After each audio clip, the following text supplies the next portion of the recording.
Tú que vives en Ecuador, dime si es verdad lo que dice el presidente. Para confirmarlo, ¿vale? La aprobación de nuestra primera ley económica urgente hemos creado 50.000 empleos entre, en jóvenes entre 18 y 29 años, lo cual otros es un factor determinante también para establecer la paz. Señores, dice que he creado 50.000 empleos para jóvenes entre 18 a 25 años. Tú que vives en el Ecuador, ¿te has beneficiado de estos empleos? Oye, creo que está bastante bien, ¿verdad? De que haya creado 50.000 empleos. Es mucho, ¿eh? Bueno, hay que tener en cuenta que el Ecuador es un país que tiene más de 16 millones de personas, ¿verdad? Más de 16 millones de personas. 50.000 empleos no está nada mal, ¿eh? Podría haber creado más, por supuesto que sí. Siempre es más, es más. Cuando las cosas son buenas hay que intentar hacer más y más. Vamos a seguir escuchando y dime si tú has sido partícipe de esos empleos, si tú has logrado un empleo. Oye, está muy bien. También habla un poquito de que ha mejorado el nivel de criminalidad y de violencia a diario. Vamos a ver por sus propias palabras. Se hacen con...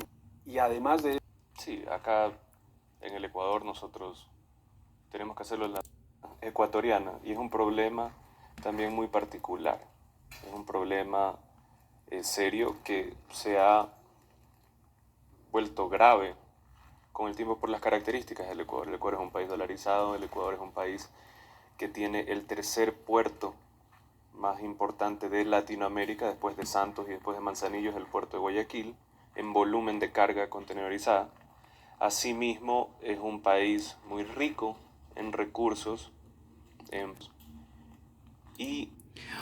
Esa parte me ha gustado. Es el puerto más grande de Guayaquil de todo el Ecuador.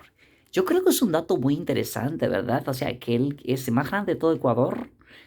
Y bueno, ya sabemos que el país tiene más de 16 millones de personas, pero que sea el más grande de todo está muy bien, porque es decir, que si usted eh, vive en Quito o en otros lugares, pues será una idea buena de que usted se mude para ahí, para Guayaquil, y ahí podría disfrutar de empleo y todo ese tipo de cosas. Está muy bien de que haya reducido el nivel de criminalidad, de que haya creado nuevos empleos. Mira, eso está muy bien por el presidente. Sigamos escuchando.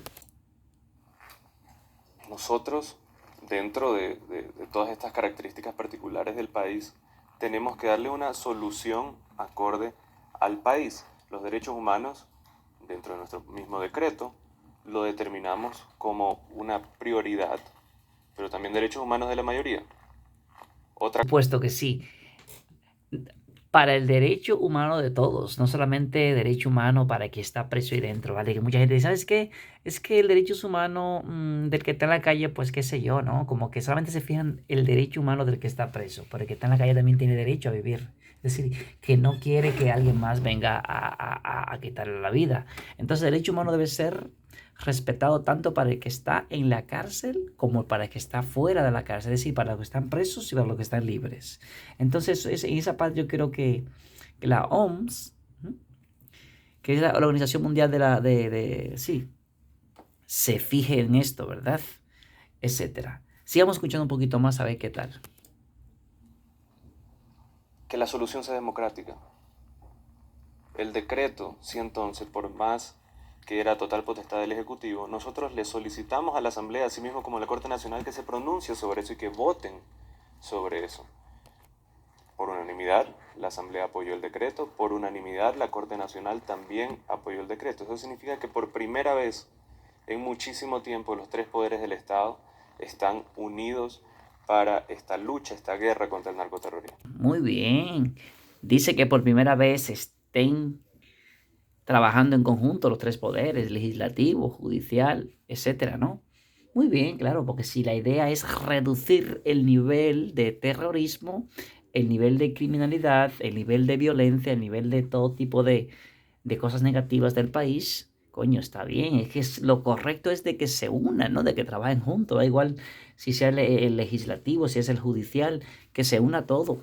Siempre y cuando sea para crecimiento y para mejora del país, creo que es una idea bastante benevolente. ¿Qué cree usted, mi querido amigo?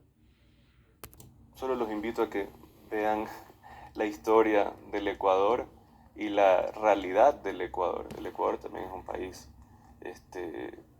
diferente, un país multicultural. No estamos hablando de megacárceles, estamos hablando de cárceles de máxima seguridad, estamos hablando de soluciones integrales dentro del sistema. Párate ahí, párate ahí.